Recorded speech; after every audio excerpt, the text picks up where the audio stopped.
Hey guys, welcome back to the Revive Stronger podcast. I'm your host, as always, Steve Hall, and today we have Ben Esgro back on the show. It's been a few years since we chatted, and as I'll say in the intro when I chat to Ben, he is my go-to guy for supplement deep dives, and he really thinks about supplements on a deeper level than most do, and I think you're going to get a lot from the chat today. And in this episode, we talk about the challenges with influencer marketing, in regards to supplements and how you as a consumer can be more aware of where maybe to get your supplements from and who to trust.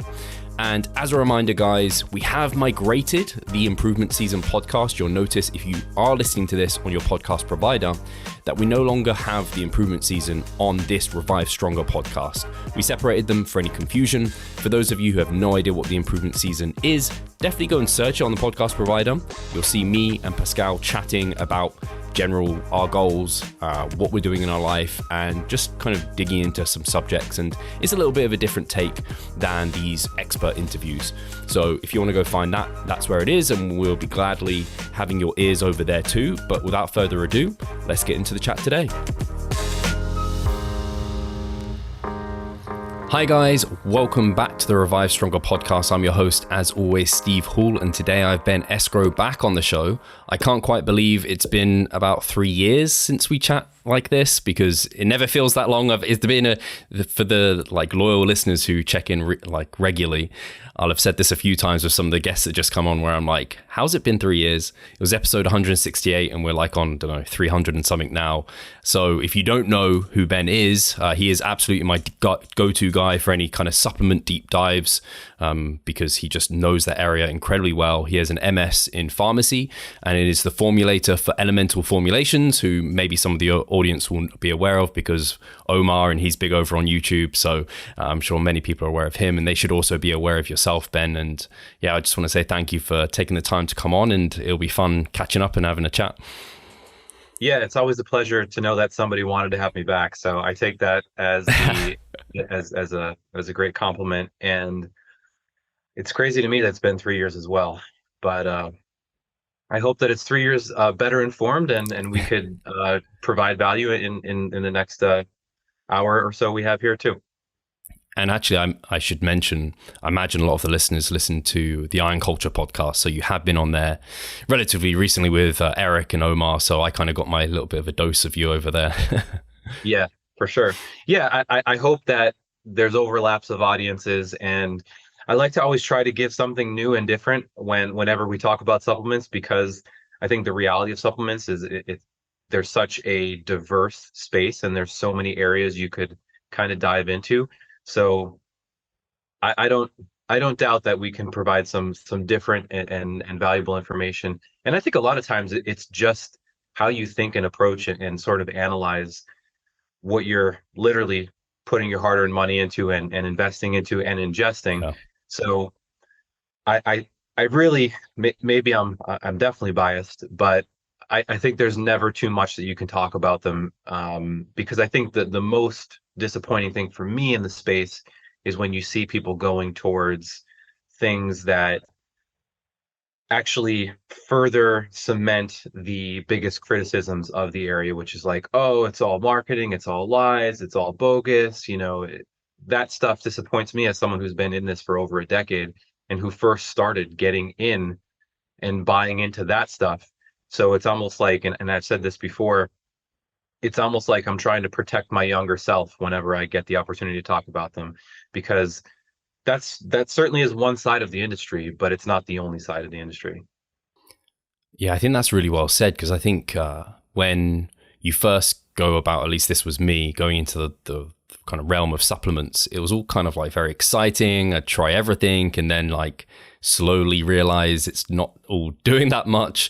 And then you can almost go, the pendulum swings, right? You go all in, and then you're like, screw supplements, they're a complete waste of money. I think kind of we're in that evidence-based kind of niche where people kind of swing too far one way. It's similar with like nutrient timing or like post-workout nutrition. It's like, doesn't matter. Like, just hit your macros by the end of the day. Food composition doesn't matter that much. Just if it fits your macros. People get drawn to those extreme ideas, and same with supplements. And I'm definitely that person where I'm very skeptical of new ones that come out, which I'm sure we'll talk a bit about. but there are some that have a lot of evidence behind it and are really handy. And you have a nice background where like you can see potential ways things can work that maybe people aren't even realizing or looking at.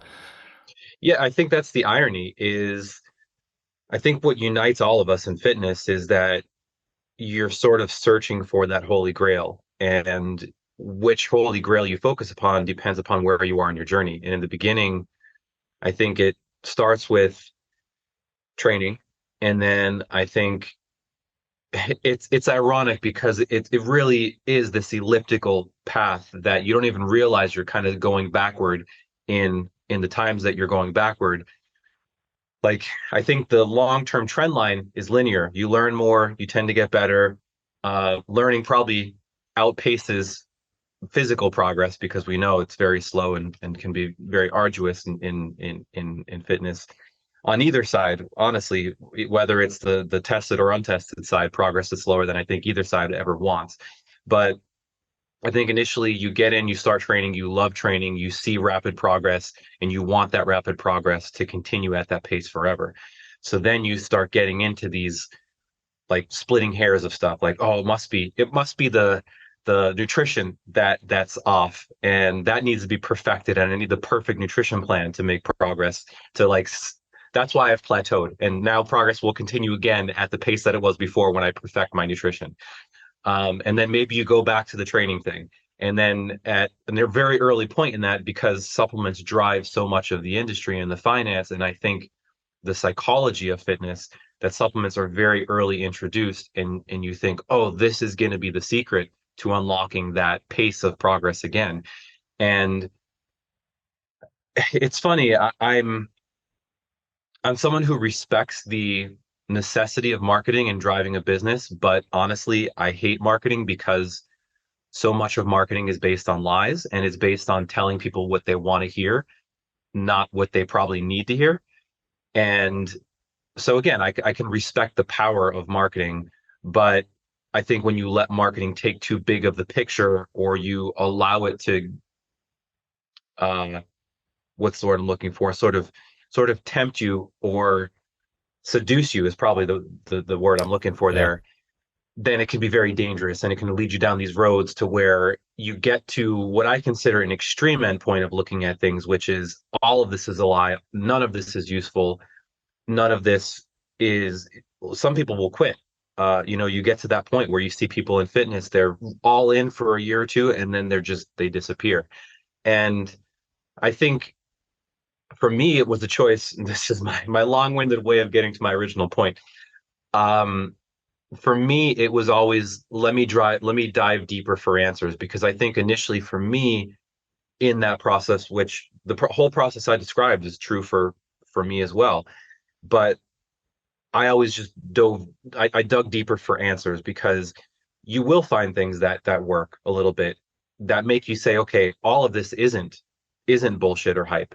And I think when I found those things, I just really had this stronger desire to determine why did that work when everything else didn't, and what's unique here. And that just, it's almost like we have this game, I think it's called Plinko, where you drop the ball and it kind of bounces across Sure. different things until it ultimately gets down to one. It goes down, it falls into one hole. And I think that's how I would describe my process of getting into science. It was very indirect, but it started giving me more answers towards, oh, these are the things that unite what works, and these are the things that explain what separates things that work and don't. And that helped me sort of see past the marketing. But it's very hard to see past it initially without that, because marketing is based on most conversations that you have. It's based on how most people talk, how most people communicate. Like, how did you probably hear about supplements? It was probably in the gym saying, "Man, this made my veins so big," or "Man, this made my bench go up by 20 pounds." That's the type of language that's used in marketing. So if everybody talks that, like, no one says, in in a meta-analysis published by No. Smith et al. Like, those conversations don't happen in the gym. You know what I mean? So I could understand why most people are turned off by it. And I think the beauty of having conversations like these is we can actually have conversations that don't need to be super technical and scientific, that hopefully are more relatable, of talking about, okay, why does this work? Why does that not? And what maybe are more appropriate takeaways from either how to choose better in supplements, or um, at the very least take something more from it than just a black or white answer, or conclusion, which is like, this is everything or this is nothing. Yeah. Yeah, I appreciate that. And I appreciate the discussion behind marketing as well, because it's something me and Pascal have often discussed, is like how we're not black and white, or like we don't have a thing that Revive Stronger is. We're very like in the grays.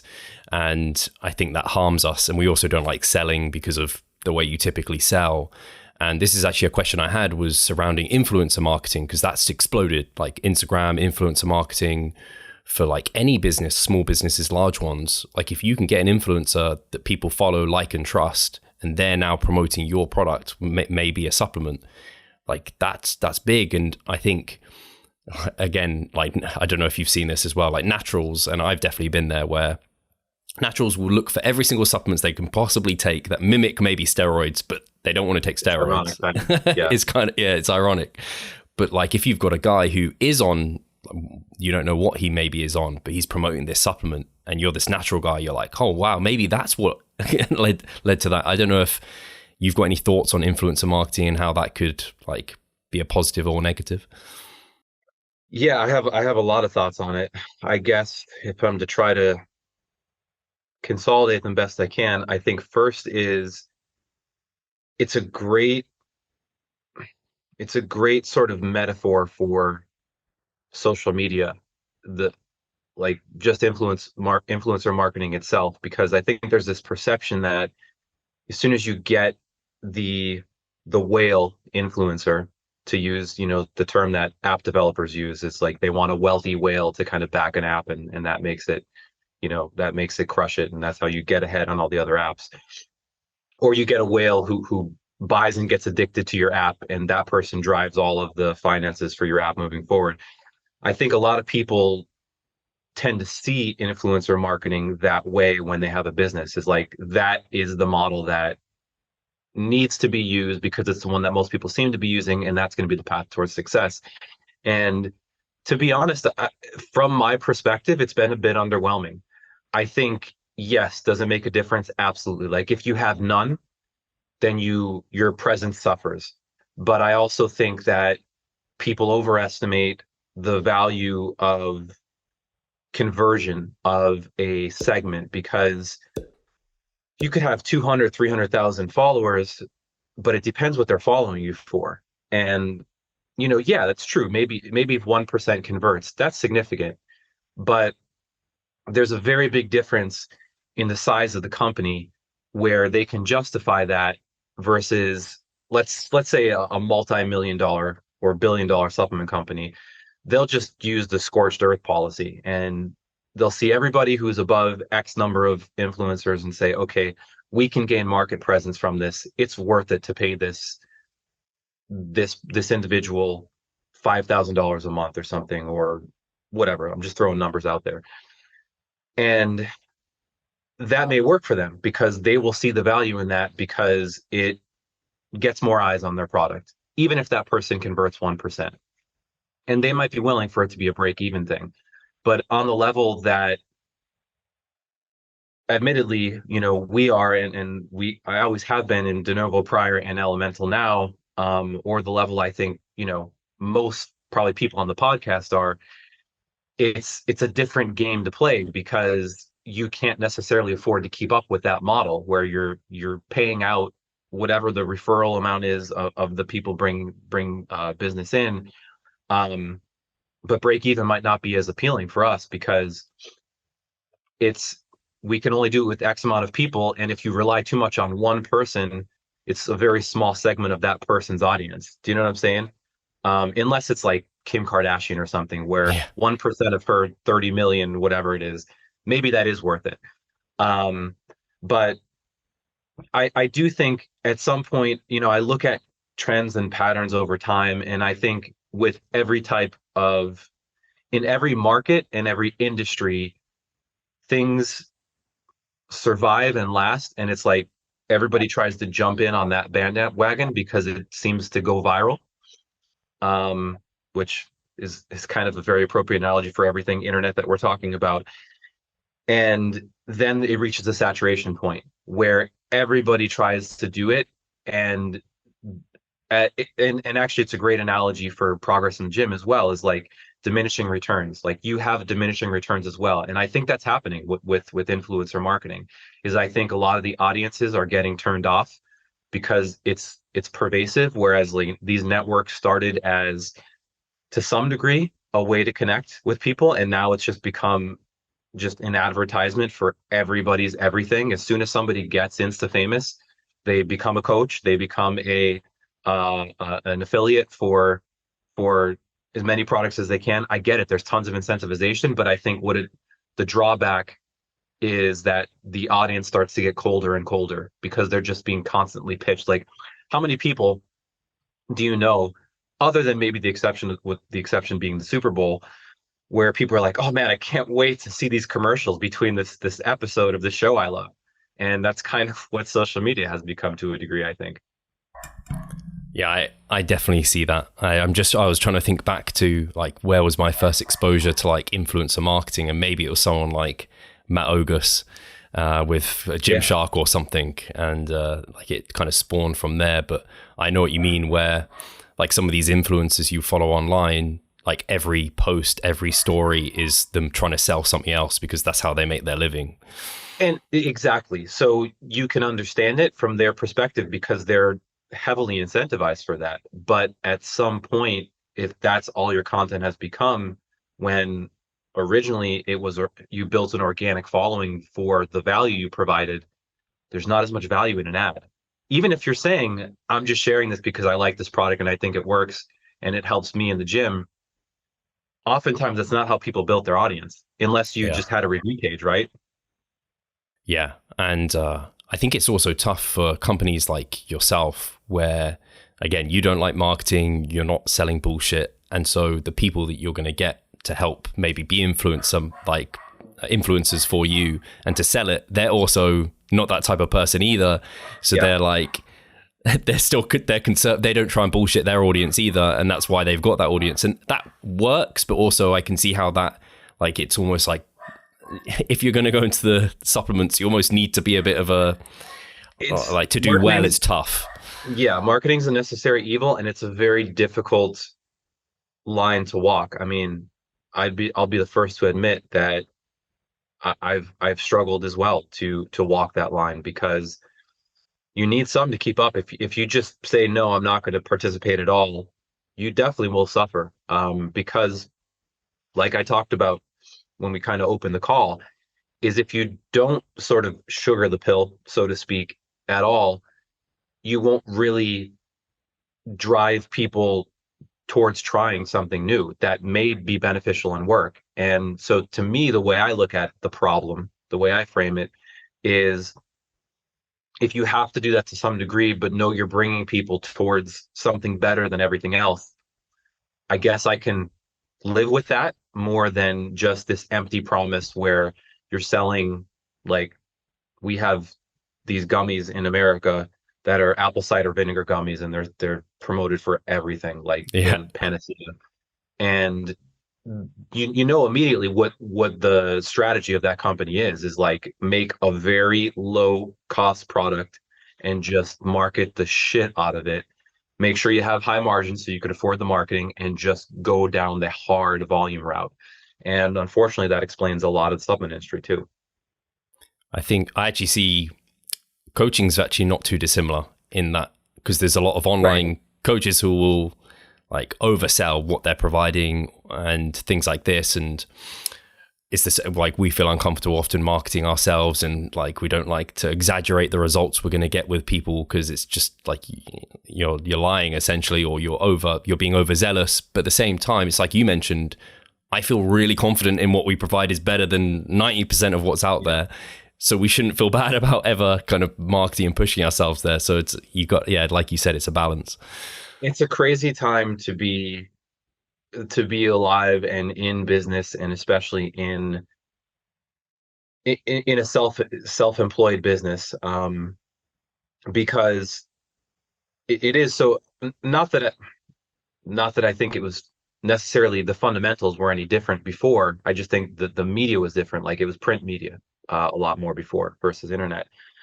But yeah, I think it's a struggle. And the way I look at it is that, and maybe this is just what gives me peace, I don't know.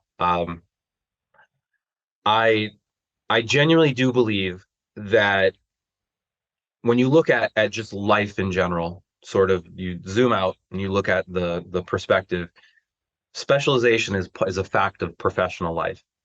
And the thing that you tend to invest in most tends to be the thing that you will uh, get back the most in return for, or maybe your skill set is most heavily complemented by. So I think we do live in a very marketing based, at least right now, because of what the access social media has allowed. We we've allowed marketing to prosper on a level that maybe it hasn't been as accessible before. So I think you see a lot of the marketing type people be very successful. But when I look at, and again, this is a great sort of parallel to the supplement conversation, is when I look at it, I think you also need to realize and consider that it's very hard to be a fantastic marketer, but also a fantastic, like we'll use the line you were going down, a fantastic coach, because you're asking someone to be specialized in two very almost contradictory areas, where you're a fantastic marketer, but you're a fantastic understander of physiology and science and practical implementer. I'm not saying it's impossible, but I think there's reasons that specialization exists. And that reason is that it's very hard to be phenomenal in every domain. So I continue to believe, and I think just the fact that I've been able to exist in the supplement space for a decade would at least somewhat back that up, is I think the really the best path and the best way to manage it is just be great at something. So it's probably true you won't be as financially successful if you can't market as heavy, but I still think you can carve a niche out for yourself if you are very good at something in that space. Like, you found me, you know Yeah. what I mean? Like, I don't market, I don't really talk about myself very much in terms of supplements, but because of my work in supplements, it led us to kind of getting connected. I think it's probably the longer road, and it's arguably more work, but at the very least, then it's something you can live with, right? The return is something you can live with. But yeah, again, to sort of recycle points in the conversation, I think avoiding marketing altogether will be difficult. Do you not see the progress you would like? Are you sick of writing your own programs? Or perhaps you need some accountability in order to stick with a plan? Then it's time to start working with us. We at Revive Stronger offer a truly personalized coaching service. You'll get more than just an email with some macros or random cookie cutter program. With Revive Stronger, you will be the center of our attention. You will receive your own fully individualized training protocol alongside a customized nutritional strategy. We create the coaching around your needs, wants, personal preferences, and your own unique lifestyle. Every single week, we delve into your program in order to make appropriate adjustments so that we get the most out of your time and the best possible outcome. We help both female and male athletes to seriously change their body composition by adding more muscle mass and decreasing fat tissue. No matter if you're a competitive bodybuilder or just want to look better, if you need help with your progress and taking your physique to the next level, our coaching is for you. It's time to make a change. Sign up today and let's revive stronger. This is on along the same route, but I just thought of this. It's something I've discussed before with other people. Is I have seen in the fitness industry and fitness space, and I wonder if this is something it would be hard to do it for you or myself, but where I see people, they go down this kind of dogmatic, kind of overzealous, like almost to that point of lying and that marketing route, and then they pull back. and then they go back to where we are maybe now, and then it's like they built that audience off all of that, and now they're like, actually they pull themselves back and then they level the playing field. It's like, I don't know if that actually works, because I wonder if the audience they built is then turned off by them then changing a little bit. But I have seen people grow names that way, or grow brands where it's like they kind of push something that isn't completely true, and then they're like, and I don't know if it's a strategy or they've just like learned that actually this isn't the way to go. Absolutely. I think that's the difficulty of it too, is it's very hard to know people's intent. And I think the longer I've been involved in the space, the more I just try to temper my analysis of that. Because I think when you do go down let's just say the academic route of things, you oftentimes see that is, as soon as people start going down that route, there tends to be this sort of superiority complex that starts to develop, where I know science, I know technical things, you're wrong, you know, you shouldn't be doing this. And I've seen the products of that, and at extremes that can be very bad as well. So that I feel a lot better about that situation specifically than someone who just goes in and lies, and then just lies deeper and deeper and deeper. Because at least that person, that example, that fictitious example, is potentially somebody who has seen the light and said, okay, I have this audience now, I can actually provide them better answers and direction. Whereas like now I accept that I was way off on these things.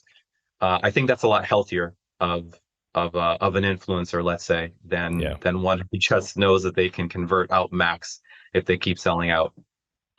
And actually, I guess something that's been interesting over the last years is like science. I guess science and figures and that sort of thing has always been like a marketing tool for people, but it's almost become like evidence-based. It's become like a way to sell like supplements. It's a market. Yeah, it's totally a marketing strategy. It's amazing to see the supplement industry I originally became involved with. It looked wide open from my perspective, because the way I saw it was, you just have to be honest and make something effective, and no one's really doing this. So like, this is a no-brainer. Like I could both morally live with this path, and I can do things that I know are meaningful and will be helpful, and they're not even that difficult to do, as long as I could figure out ways to get a product made and get it out to the market. But yeah, I think with really the past 5-10 years, what I have called the fitness renaissance, it has now become a marketing thing, like science-based formulation, evidence-based formulation. And I think a lot of good has come with it. Like I do think, at least on the supplement side, I guess I'd say on the coaching side too, I think interventions have improved in coaching, and I think overall, I think formulations have improved for sure, because the market has demanded that. But it's not a perfect world. When do we ever get it perfectly right, you know? And so I think ironically, we have more information than ever now, but we have less sort of wisdom, where, you know, you can log in and you could see a slide deck on Instagram that gives you university and beyond level information, but none of the context in the introductory courses you would have had that led to those conclusions. So you know the answer, but not the reasoning behind it. And I think that can be dangerous. And that's why a lot of times you see people know the right answer, but then get into an argument on a lot of the rationale and reasoning behind it, because they don't know. They know that they're objectively right, but they don't know why. Yeah. And it's very fascinating. Like a lot of times I'll log in and I'll be like, oh, okay, that's enough internet for today. I wish, yeah, that's the downside also of being like self-employed and knowing that social media is where you market. So it's like it's a necessary evil in some ways. The route I was kind of going down with that as well is it's not, people will use science, but it isn't even like, especially with supplementation, people will pick at any paper they possibly can to support a supplement. And I know you kind of went in depth about testosterone and the ecosteroids, but that, again, that's that naturals looking at something and it's like, oh, something that's a steroid, but not a steroid that I can potentially take and it's going to have steroid-like effects. And even companies, I was surprised how quickly some relatively big companies picked up on that and basically just took on people's like insecurities. Like, again, a lot of natty insecurity, like, I'm going to jump on this and jump on it. I don't know if you saw that as well. I think everybody wants the results that anabolics promise, but not everybody's willing to use anabolics. So when you have something that you can potentially market in a way that you say rivals that type of results, there will always be a demand for that in the community, always. And I think, I don't have any of the data to know for sure, but I guarantee that both sides of the market were buying testosterone. I bet people who were on and not on were using it, because the people who were on would say, oh, well, I'll just get even better efficacy from my stack, my drug stack. And the people who weren't would say, oh, well, I'm going to get steroid-like gains.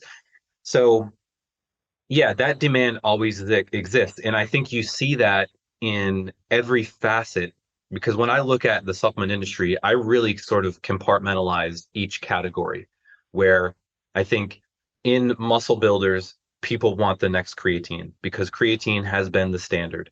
So everybody wants the thing that's going to be safe, effective, and work in almost every study you've done on it. And it's sort of undeniable. And then in energy products, everybody wants the next ephedra or DMAA because they make you feel good. They're euphoric. They're highly stimulatory. They give you they hit on a lot of the promises in the marketing. And you could go through every category with those examples of those things. So I think it's an interesting place to try to walk when you formulate and make products too, because I'm looking for things that can give people that too. And like you said, it's disappointing to see people jump as soon as they have the first inclination that someone could sell, that they can sell somebody on that idea without really having enough to back up that, okay, there's really something here more than just people will buy this because I have enough to sell it.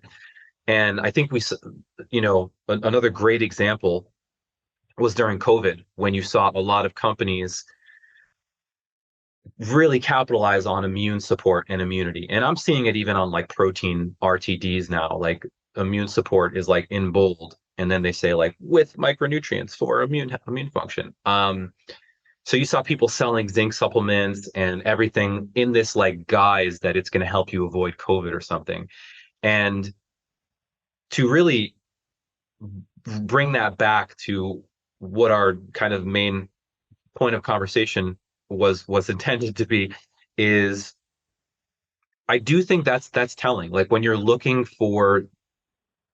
trying to really make better decisions in buying supplements and get what you're supposedly paying for, I think that is a really good distinguishing point to support and buy from a company or not, is do they capitalize on things that as a great business opportunity or as an opportunity to actually provide something helpful and valuable to people. And like, to give some more practical examples is like, I think if you've seen companies who have sold stuff on the banned list, like Phenibut was one that is technically not supposed to be in supplements, or racetams like piracetam, pramiracetam, SARMs, companies in the past who were selling pro-hormones and stuff like that. I think when you see the business model adapt to whatever is working at that time, that would have raised flags for me as a consumer, because it would tell me they're just trying to sell me whatever they know is going to sell, not what's actually going to be best for me. So I think that's a very, very, very good first level of just like market analysis by a consumer is like, what have they sold in the past? What's been their reputation? And have they been consistent in their position? Yeah, I think it's a tricky one because, like, I don't know, if you're looking from the outside in as an economist or whatever, it's like supply and demand. Like, if people are going to demand it, like it's a free market, like they should do their research or whatever. And Yeah. I do think there is something for the consumers to be like, don't just trust everyone you hear. But it's also challenging because people will put like a P mid whatever, just like they put it at the end, and people will never read the studies, and let alone like I won't understand the study, and like, we need people like you, Ben, to be able to like dig through it and explain it, or like the guys at Mass who are reviewing this research. Yep. But again, people will use that as like their way of being like, oh no, it works, look at this like study here, and it's like, well, no one's going to check that out. Like you could just write anything there. Definitely. I think there's things, again, to try to really take the practical road on this. I think there's things that are better left for the professionals in the field. And I think there's things that everybody can do. And I think the things that everybody can do where you don't need a technical background or any of that is, honestly, if you're trying to get the best product possible, ignore the packaging, ignore the text and the sell.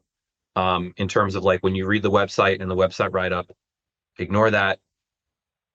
The best possible thing you have as a consumer where they're legally required to disclose the information is the supplement facts panel. So like really read that and just look at, for example, if you're buying protein, do some simple math.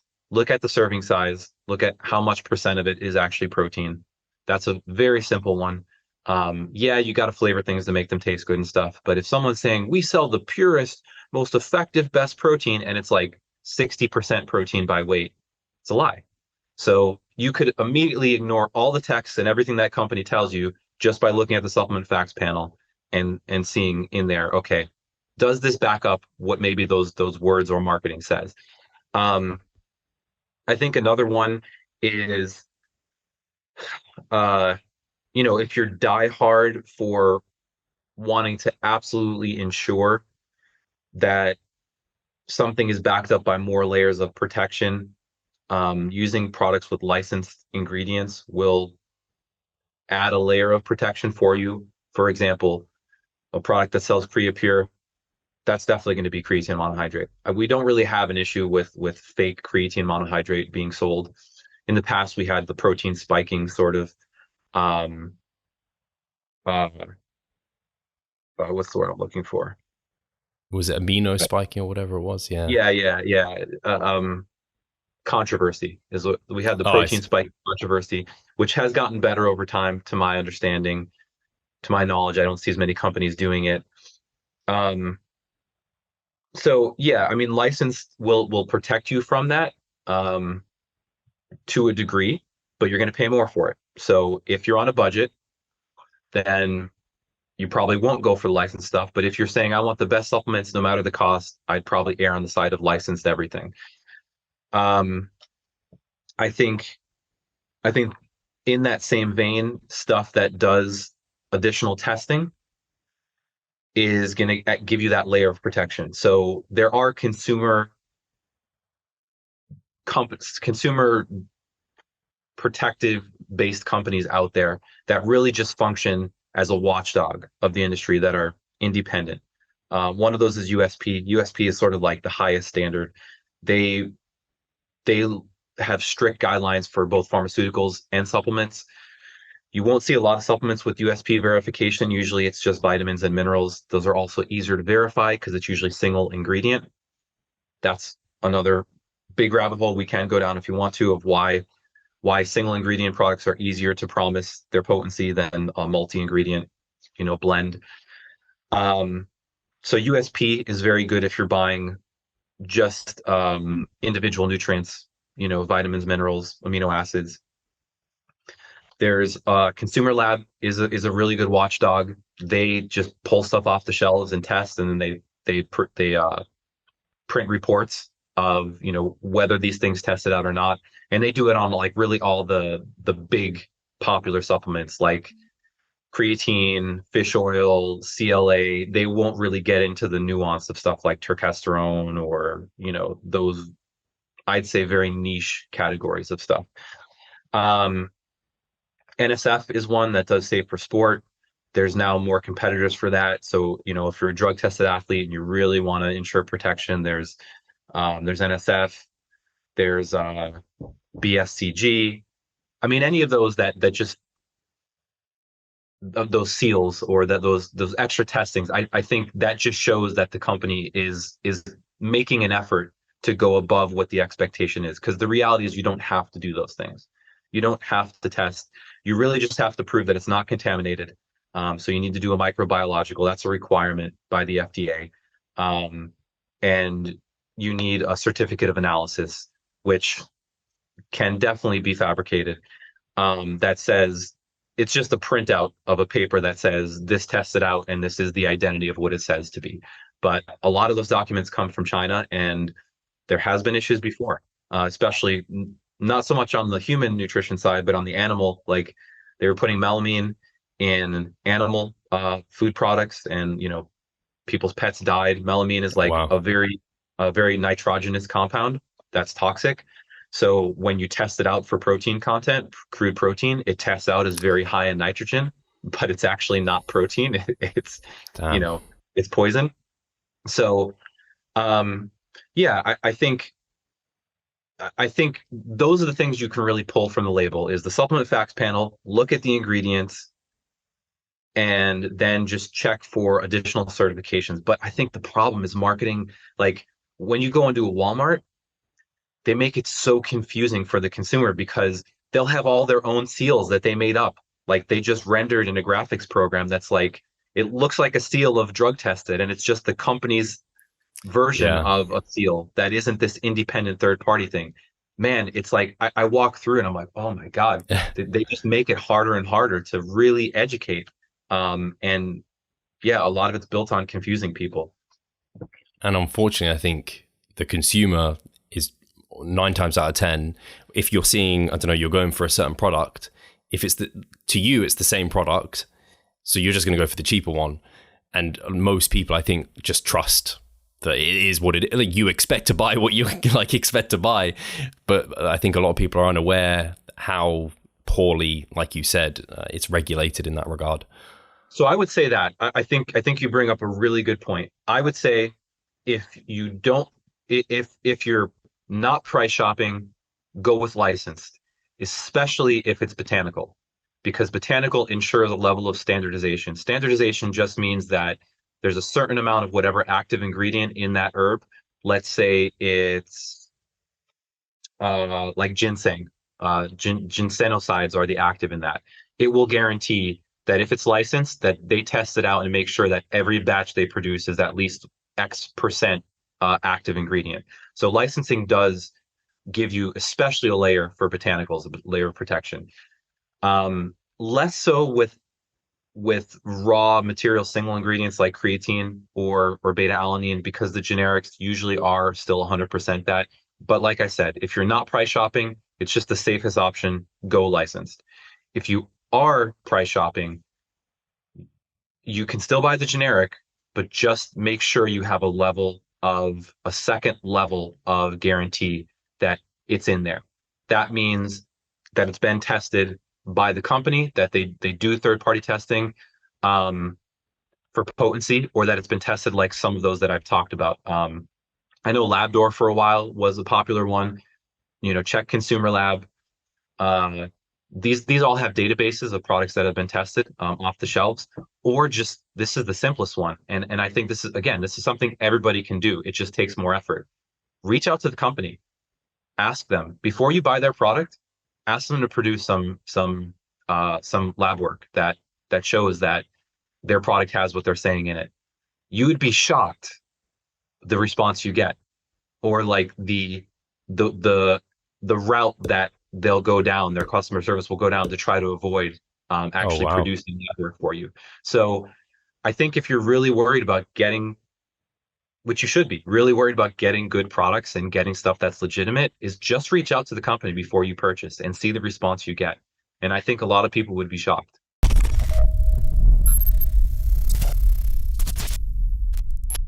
Losing weight fast while maintaining muscle mass.